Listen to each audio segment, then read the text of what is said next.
I'm still hungover, man. One Sunday goes, the other Sunday comes, and it's just getting exciting, one after the other. I also know the reason of your hungoverness.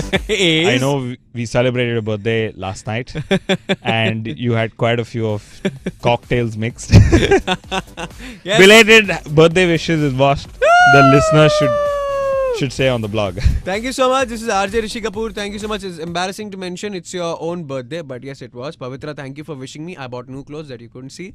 Kunal Shah, across the table, has been my companion because he takes me to the party. So, Kunal, good fun that day. But even funner weekends approach because after Australia, what a cracking opener for Formula 1. Yes, indeed. What a cracking opener. Quick question. Who was your driver of the day? Yes, I know what you'll say. Yes, thanks. I think everyone possibly around me knows, but yes, who was your driver of the day?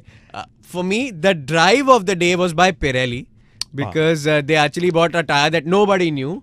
But yes, Kimi Raikkonen could handle the best. That's correct. Of course, my drive of the day, whatever you call it, was Adrian Sutil. Woo! Splendid return to the sport. Brilliant. Led a few laps Yes. in a Sahara Force India F1, which one would have not actually predicted. But a little bit of strategy also going his way. Yes, of course. And two races back to back in a row, Sahara Force India has led the race. So, brilliant. Great feeling. It is a great feeling as an Indian. Must remind you that Malaysia happens right in the same subsequent weekend. We don't have a weekend's gap. So, you will have the post-Malaysian podcast coming up soon. But the pre-Malaysian party, paddock heads there, 3 days of break. How does one prepare for 2 races back to back like that? I don't understand. You have multiple teams running in parallel, all processes in parallel. And I wish we were drivers. You just drive, end up on the Sunday, sleep through the Monday, go to Malaysia on, Monday afternoon, evening, go acclimatize, do some warm-up training, and back to the circuit on Thursday. Yes. What I've heard is drivers usually do a simulation for Malaysia and Australia together. This is before the opener. So they are well prepared for Malaysia before they actually come for the track. So that's correct. They don't usually go back to the UK after the races. They prefer to just jump from one country to the other, acclimatize, time zones. You keep hearing these things which make you feel that we are lesser human beings. The first guy who's actually starting his season one race less already is Nico Hulkenberg, who actually did not drive. He actually did not drive. Yeah, it was a little unfortunate, but what happens is you always see this at the start of the year. You have cars with mechanical gremlins, and he of course had one. The other Nico also had a mechanical gremlin. Correct, and we are hoping that both Nicos will start and finish this time.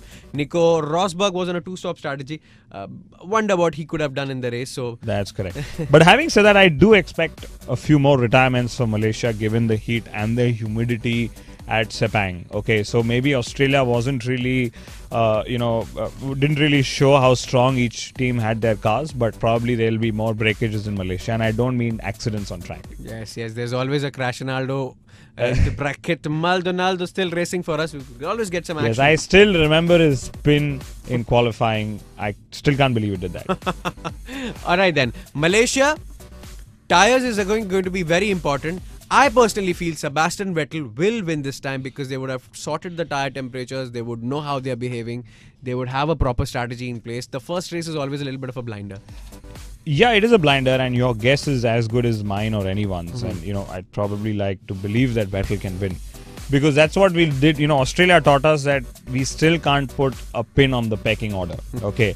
We could well reach Sepang, and the Lotuses couldn't probably do well in the hotter temperatures. Correct. And everything would be just topsy-turvy. So I'm just excited to see what can unfold on track.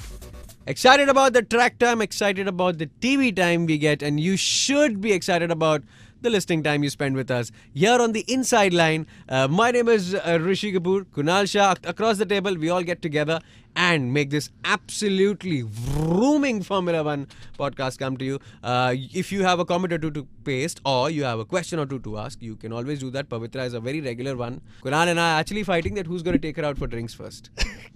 Kunal, I'm tired of going out. All yours, Rishi. You're the driver number 1 in this team. Masa, turn on the fan.